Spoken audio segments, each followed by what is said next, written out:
Wow.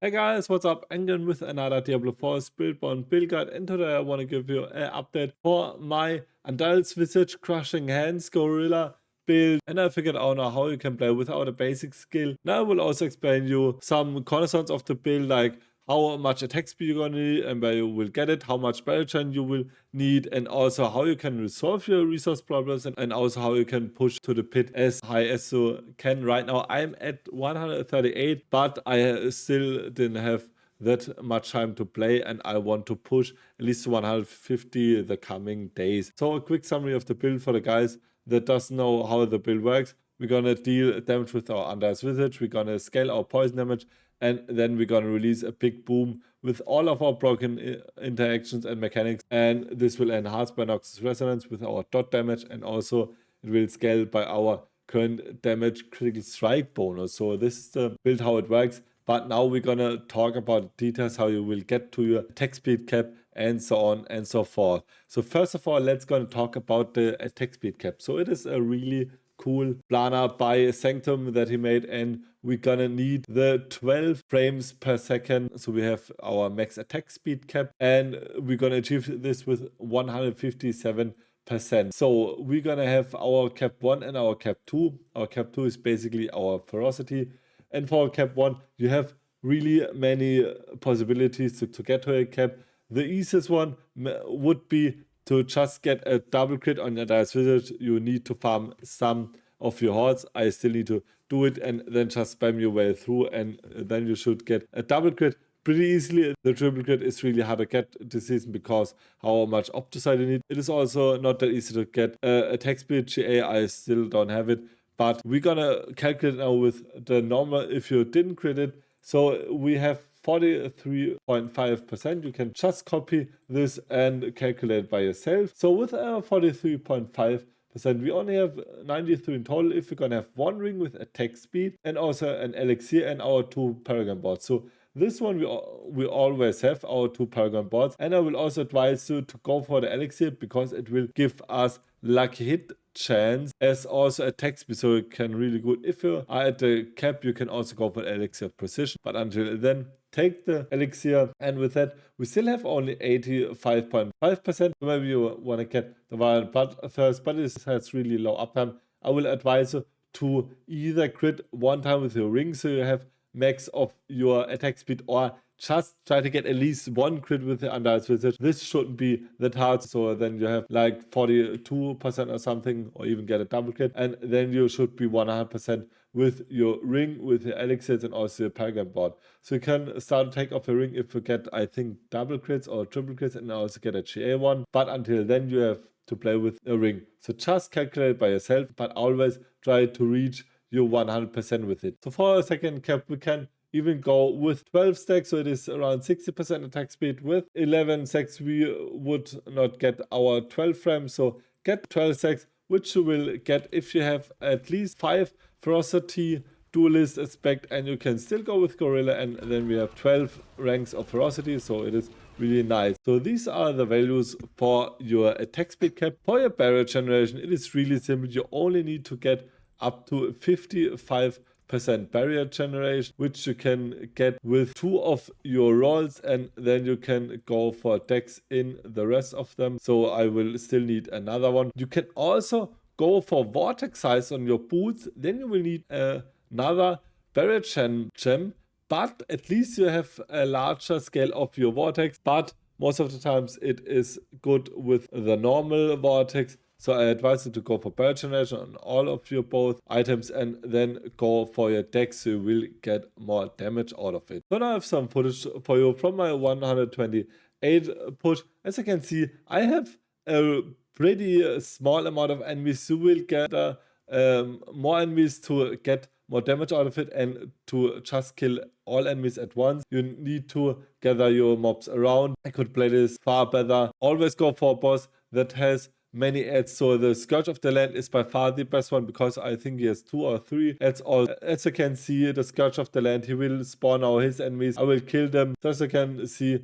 he just got nearly depleted, and now the second depletion will come after the next round of enemies, and ads will spawn and I will kill them. So this is really important. So as you can see, now the next ads will spawn and he will die in like 30 seconds now or 40 seconds, and it is really simple, really important. Just go with a boss that has many amounts of ads with him. So I killed him now with still 7 minutes on the clock, and I don't even have good gear. And now also the last one, how you can play with the resource generator, because first of all you can still go for the replenishing Ravager if you have enough of your resource generation, but if you still have problems, just go for a Merc Ravager.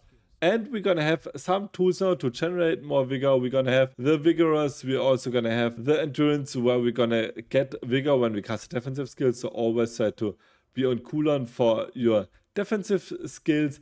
And also it is really important to get the resource cost reduction on one of your rings, and also the lucky chance to restore your primary resource on the other ring. So with the tools we can constantly cast our skill and we don't have any resource problems, as you can see here. So I still have some problems, so in this case I would just change up my Ravager, but as you can see, if I play this build correctly, I will have enough of my resource. So always make sure to either cast Armored Hide or Counterattack before you're gonna cast Hunter.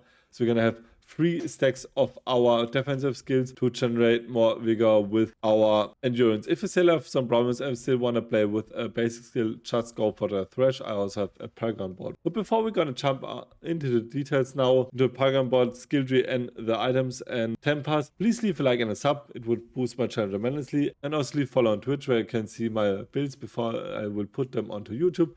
Would really appreciate it. If you want to have a full explanation of all of my gear and the other things, check out my latest build guide. I will just give you a summary of my temper and my gear. For your gear, as I said, at least double crit your Andariels Visage, as also J on it. Double or triple crit max life, it's also J on your Yakan shell. Also get a high amount of your unique effect. For your gloves, go for triple crit and J on your Fist of Fate, at least a double crit. For your pants, go for the aspect of the interdiction. I still have the aspect of deflection because I'm trying out a new Razor Wing build, and also get maximum resolve stack, masterwork crits, and also Paragon, also masterwork, and dex, max life, and armor as your affix. For boots, go for the duelist aspect. You will need at least one with 4+ ferocity. Also go for dex, max life, and movement speed as affixes, and go for Paragon and movement speed as your tempers. You don't even need max stress. I don't have max stress and I'm still not dying. So if you're still dying and have problems, switch out your dex with your rest, switch out your dex with your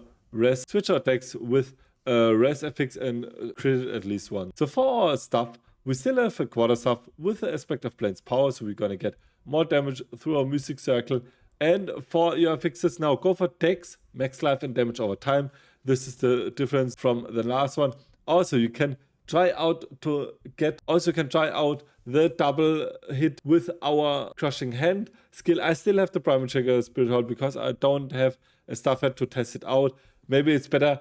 Please write down in the comments below if you have better results with the Crushing Hands. Double cast, we can also get our Crushing Hands aspect. So we're going to cast 10 additional times after we hit with them 3 times. Also get Mystic Circle Potions as a temper. For your amulet, go for the aspect of Redirected Force. It will scale your crit strike damage to absurd amount number. Also get dex, max life, and also your potent. If you don't have potent, go for nourishment. For your tempers, go for resolve stacks and circle potency, and triple crit your resolve stacks. For your both rings, go for the Feldsooth says aspect, also the Crushing Hands aspect. I have the Rebounding aspect. As I said, I'm testing some things out. And for your affixes, for one, go for chance to make your enemies vulnerable and dex and max life.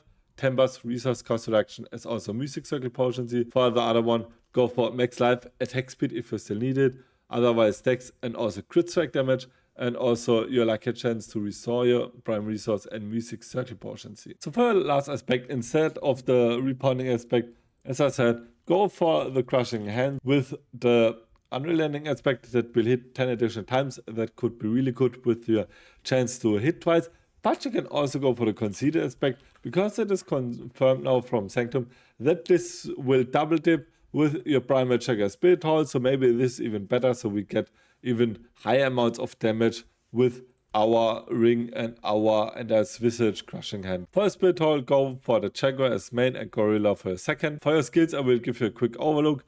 go for basic skill so you can get to a core skill. 1 point of crushing hand is also advantages crushing hand, so we're gonna knock down our enemies. Also go for 3 points in the vigorous. For your focus skills, go for vortex, is also ravager, either replenishing or measured ravager. Also max out your passives here. For your defensive skills, max out armored hide as the glyphs, max out preservant, get at least 1 point of auspicious. For some passive barrier gen, it's also nourishment for more poison damage, counter attack with glyphs. For your potions skills, just go for resilient, 1 point to dominant. We have a chance to execute our enemies with crushing hand. 3 points to the potent. As for your ultimate skills, go for 4 points to hunter as also glyphs, 3 points to resolution, supremacy, and also intricacy. And for passive, go for Noxus resonance. For your Paragon board, go for the colossal in your starter board, so it will double dip with our resource stacks. So the more resource stacks we have, the more damage we're gonna do with it. For the second Paragon board, go for the revealing board as also your fitness, so we're gonna do more crit stack damage, and we're also gonna generate vigor after we crit strike, and also get your luck hit chance as early as you can get. And for your next board, go for the Vicious Shield. It is the big damage boost as also your luck hit chance, rare notes, and your spirit cleave, so it will give us more crit strike damage. For your second last board, go for the convergence, so we're gonna do more damage up to 30%, and also your cleave, the cannon cleave, so we switch out the mystic circle potency cleave for the cannon cleave because it will double dip with our checker spirit hall. So first of all, it will give us Andariels Visage damage as also our checker spirit hall damage. For last board, go for the zapping, so we're gonna do more damage with our eagle and checker skills, and go for the banes, we're gonna have double chance to deal our poison damage. And for the rest points, then just max out your rare notes. I also have a Paragon board for 200, 250, and I maxed out. Ask some questions in the comments if you still have some unclarified questions. And for Merc, I'm trying out the Subu right now because he will give us damage over time, 30% is also like hit chance. If you still want to go for a here, you can take him. He's really fine with 15% more damage. As also for reinforcement, go for Variana and the Ancient Harpoons. If you still need attack speed, go for Bloodthirst. So I could give you a nice update, which you should tackle up to pit 150 with it and can speed farm with it. I will also bring out a separate speed farm build on it. I will bring out a Razor Wing build and also a new Poison Emerald build. If you liked my video, please leave a like and a sub, would boost my channel tremendously, and until next video, bye!